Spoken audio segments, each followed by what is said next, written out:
1473-cü il. Ağboyunlu saray, Təbriz.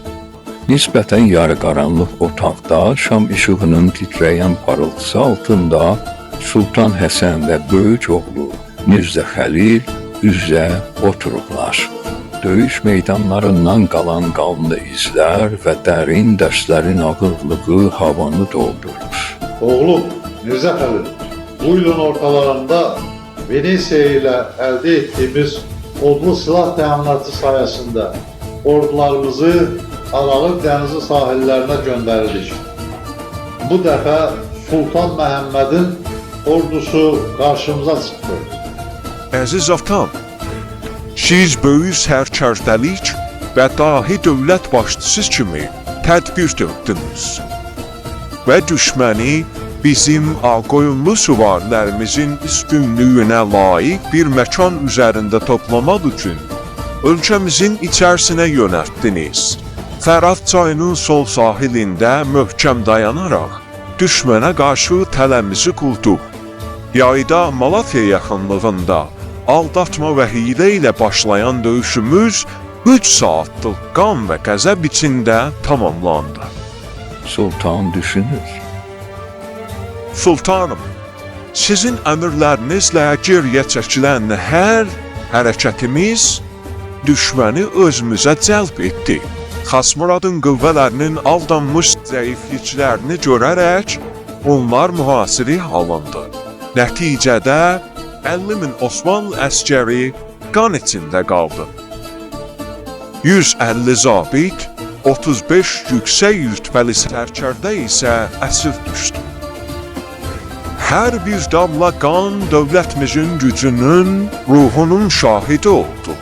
Amma oğlum, hər savaş yalnız qələbə ilə nəticələnmir. Döyüşümüz bitdikdən sonra Sultan Məhəmməd sülh təklifi irəli sürdü.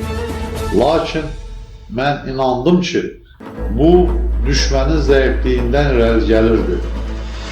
Mən hərbi əməliyyatları davam etdirmək qərarına gəldim və düşmən ordusu Fərat çayının sağ sahilinə çəkildikdə biz onlara son dəfə zülmət qaranlıq içində hücum etdik. Atam, bu qəddar və dəhşətli qələbə ilə dövlətimizin adını altın hərflərlə tarixə yazdırdıq.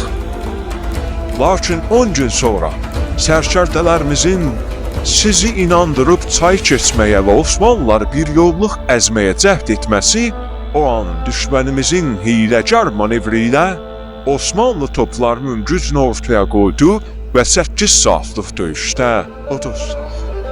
Oğlum Mirzə Xəlil, bu bizə dərs olmalıdır. Hər zəfərin arxasında düşmənin də çevikliyi və zəkası gizlidir. Bu döyüşlər dövlətimizin gələcəyinə dair 200'lü gerçəyi göstərdi. Qələbə ilə bərabər biz zəif nöqtələrimizlə öyrəndik.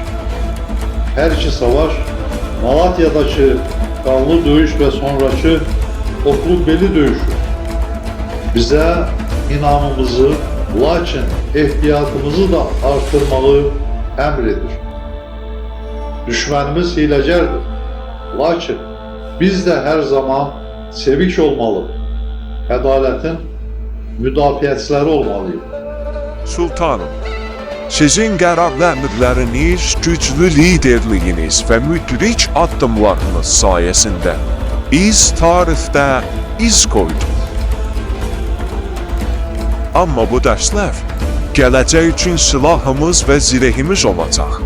Hər an hazır olmalı, döyüş meydanında yeni strategiyalar bulmalı və dövlətimizi daha da möhkəmləndirməliyik. Hər damla qan, hər itirilmiş hərbiçi, bunlar bizim öyrəndiyimiz qiymətli dərslərdir.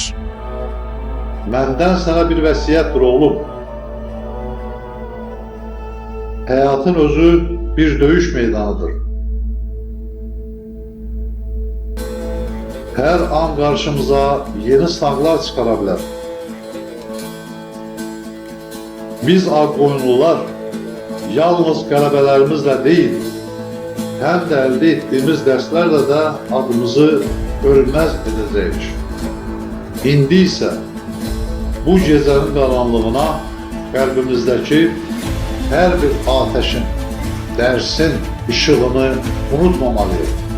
Gələcək nəsillərə əzmkarlıq və ədalətlə dolu bir dövlət buraxmaq üçün hər zaman hazır olmalıyıq.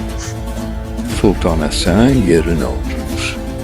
Mən heç vaxt Türk dövlətləri ilə düşmən olmaq istəməmişəm. Nə Teymurilər, nə də Osmanlı ilə savaşanda həvəslə deyil, böyük peşmanlıq və istəksizliklə döyüş meydanına çıxmışam. Ancaq nə edə bilərdim? Bu da mənim taleyimə yazılmışdır. Azərbaycanı var edə bilmək üçün bu torpaqlara göz dikən hər kəsi dəf etməyə məcbur idilər. Baxsınlar. Sultan Həsən nə isə düşünür. Ərdəbil, Səfəviyyə təkkəsi. Şeyx Heydər yaxın qohumlarını və ən sadiq adamlarını yığıb toplantı keçirir. İçəri zalın künclərində zəif işıq saçan şamlar yanır. Otağın divarlarında qədim xalçalar, qılınclar və Qurandan ayələr yazılmış lövhələr asılıb. Şeyx Heydər başda əyləşib, ətrafında yaxın qohumları və ən etibarlı müridləri var. Onların arasında Şeyx Heydərin ən sadiq adamlarından biri Əbu Musa diqqətlə onu dinləyir. Qızılbaşlar, zaman yetişir. Ağqoyunlular Osmanlı ilə savaş içindədir. Şirvan isə hələ də öz çiynindən əl çəkmir. Mənim atam Şeyx Cüneyd bu torpaqlarda şəhid oldu. Şirvanşah Fərrux Yasarın xain qılıncı yalnız onu deyil, Səfəviyyənin ruhunu yaraladı. Bu yara sağalana qədər bizə yaşamaq da haramdır. Gec ya tez biz haqqı bərqərar etməliyik. Bu bir intikamdır şeyhim. Fərrux Yasar'ın ölümcünü gəlib çatdı. Şeyhim, intikam qılıncla alınır. Amma biz təkcə intikam üçün mü yola çıxmışıq? Xeyr, biz intiqamla yanaşı gələcək üçün savaşırıq. Bir gün Səfəviyyə tək bir təkkə deyil, bir dövləti idarə edəcək. Əgər biz bu torpaqlarda haqqın hökm sürdüyünü görmək istəyiriksə, yalnız Şirvanşahın yox, bütün düşmənlərin üzərinə yürüməliyik. Bəs dayınız Sultan Həsən, o da bu torpaqlarda hökmranlıq edir. Osmanlı Sultanı Məhəmməd ilə vurursunuz. Siz onun tərəfindəsinizmi? Yoxsa öz yolumuzu ayrıca çəkməliyik? Sultan Həsən böyük hökmdardır. Amma o da fani dünyada bir kölgədir. Osmanlı Sultanı Məhəmməd ilə vuruşur. Bəs sabah Osmanlı qalib gələrsə nə olacaq? Ağqoyunlular süqut edəcək.